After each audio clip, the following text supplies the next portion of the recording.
In just 11 minutes, dive into the most shocking insights from Ezra Klein's debate with Zack Beauchamp and Andrew Marantz. Discover if America's democracy is already dead, the scariest part of Trump's plan, and how he's fooling the media elite. These 10 takeaways reveal the truth behind Trump's power, failed strategies, rising fear, and the global warning signs you're missing. Takeaway 1. American democracy is not clearly stable. The podcast opens with a deep question that sets the tone for the entire conversation. What timeline are we in? Are we watching democracy being eroded slowly in the United States? Or are we simply seeing a loud but failing attempt at authoritarianism? Ezra Klein brings up a striking point that what people believe they are living through directly affects the decisions they make and how they respond. Zack Beauchamp argues that although Trump has tried to consolidate power, he has mostly failed to achieve those goals, especially when it comes to silencing the press, controlling the courts, or bending universities to his will. On the other hand, Andrew Marantz warns that subtle authoritarianism can feel normal. You could be sipping a cocktail at a fancy cafe and still be living under an authoritarian regime without even realizing what has been lost. For example, a dissident in Hungary was still freely criticizing the government in public, but behind the scenes, the university they taught at had been gutted and was no longer allowed to issue degrees. That invisible hollowing out is what makes recognizing authoritarianism so tricky.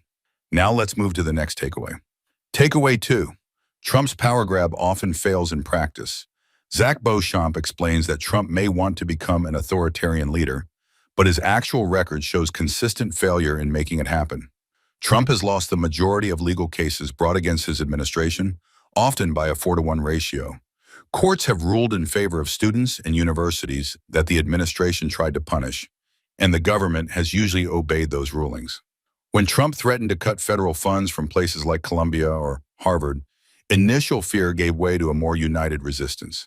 Groups of universities formed coalitions, even calling it a NATO-style alliance, to protect each other legally if attacked by Trump's policies. For example, Harvard reversed course and became one of the leading voices against the administration, showing how institutions can regain their spine when properly coordinated. These failures show a lack of strategy and discipline, which are essential for any successful authoritarian regime. Now let's move to the next takeaway. Takeaway 3. Fear and confusion still spread among citizens. Even though Trump's attempts at control often fail in courts, the fear they generate still matters. Marantz argues that fear does not have to be absolute to be effective. The idea is not that people are being rounded up by the dozen every day, but that the fear of what might happen tomorrow becomes enough to silence speech today. Students at Columbia were hesitant to speak openly, even to journalists, fearing they could be legally targeted or even detained for protests. Ezra Klein and Andrew Marantz both confessed to thinking twice before making certain reporting decisions. For example, Andrew admitted he had to reconsider whether he would really go to jail to protect an anonymous source. That hesitation, even among experienced journalists, signals how fear seeps into democratic societies without the need for constant violence or repression. Now let's move to the next takeaway. Takeaway 4. Authoritarianism can feel strangely normal. Andrew Marantz brings a chilling insight from his reporting in Hungary. Even when democracy is hollowed out, daily life can feel completely normal. People go to restaurants, hang out in cafes, and talk politics, but their political system no longer protects their rights. Viktor Orban expelled Central European University from Hungary, but the building remained, complete with the old signage.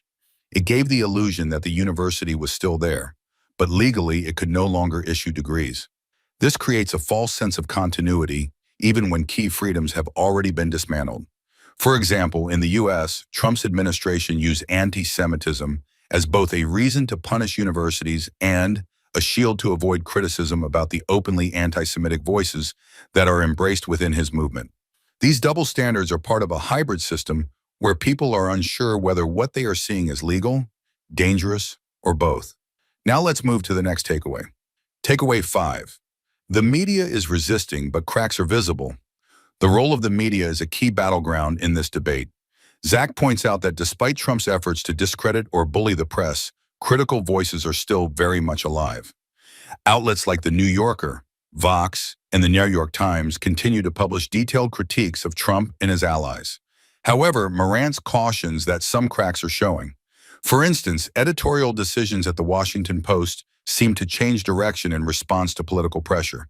Although the press is not yet fully compromised, there are signs of anticipatory obedience where media outlets start to self-censor to avoid confrontation. For example, Elon Musk buying Twitter and shifting its content policies towards right-wing extremism shows how a powerful individual can begin reshaping public discourse even without formal state power. We're halfway through the video. Thanks for sticking with us. If you're enjoying it, hit the thumbs up and share it in your WhatsApp groups. If you'd like to support us, please tap the thanks button below.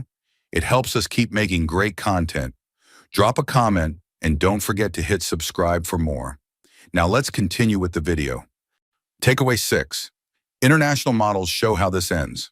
Throughout the podcast, Hungary is discussed as a model of how authoritarianism can grow slowly but powerfully. Orban started by pushing out liberal institutions, pressuring independent media, and then slowly building a legal framework that made his power hard to challenge. Zack points out that Trump is not nearly as disciplined or strategic as Orban, which might be why his attempts often fail. However, Andrew warns that not every autocrat succeeds by copying someone else's playbook. Bolsonaro in Brazil, Duterte in the Philippines have used different methods with varying levels of success. For example, Bolsonaro is now under criminal investigation, yet his 4 years in power caused lasting damage to Brazilian institutions. That raises a key question. Just because someone fails to create a permanent dictatorship, does that mean their time in power didn't matter? The damage they cause often lasts long after they are gone. Now let's move to the next takeaway. Takeaway 7. Trump's chaotic strategy weakens his own power. One reason why Trump's push toward authoritarianism is seen as failing is because his strategy is messy and self-defeating. Beauchamp points out that Trump blends two conflicting styles. On one hand, he admires dictators who operate subtly like Orban. On the other hand, he also idolizes openly brutal leaders like Bukele of El Salvador and even praises things like the Tiananmen Square crackdown. This inconsistency weakens him. His attacks are too loud to be stealthy and too clumsy to be effective. For example, sending the Secretary of Homeland Security to pose in front of Salvadoran prisoners was supposed to look strong, but instead it invited backlash and fear, energizing the opposition instead of silencing it. The mix of arrogance and incompetence makes it hard for Trump to fully consolidate control, even with allies in place. Now let's move to the next takeaway. Takeaway 8. People underestimate what is already lost. A dangerous element in this whole conversation is how easy it is to move the goalposts. Marantz explains that in countries like Venezuela, people still thought they were living in a democracy long after they had lost their basic rights. When crackdowns come slowly, people adapt instead of fighting back. That means they start thinking, if only a few students got jailed, maybe things aren't so bad. If only one media outlet was censored, maybe the system is still working. For example, Marantz notes that even after students were marched into detention centers for protesting, many people still believed that the universities were functioning normally. This slow erosion makes it harder to tell when the breaking point has been crossed, making it easier for authoritarian control to grow quietly. Now let's move to the next takeaway. Takeaway 9. The future of the right is still uncertain. The podcast explores whether the current version of the Republican Party is a temporary Trump-era phenomenon or something more permanent. Beauchamp and Klein both note that many young conservatives today have embraced extreme ideas that used to exist only on the fringes of the internet. Influences like Bronze Age pervert and Curtis Yarvine are now read and shared by people in high positions of power. At the same time, the business class that once supported Trump is growing disillusioned. Tech billionaires like Elon Musk and David Sachs are pulling back, not because they reject authoritarianism, but because Trump's decisions, like his tariff policies, are bad for their profits. For example, Microsoft recently shifted business away from a law firm that supported Trump's crackdown on protests, signaling that even silent allies may rethink their loyalties if the political cost grows. Now let's move to the last takeaway. Takeaway 10. Liberalism needs to find its footing again. In the final part of the podcast, the conversation shifts to what might come after this chaotic period.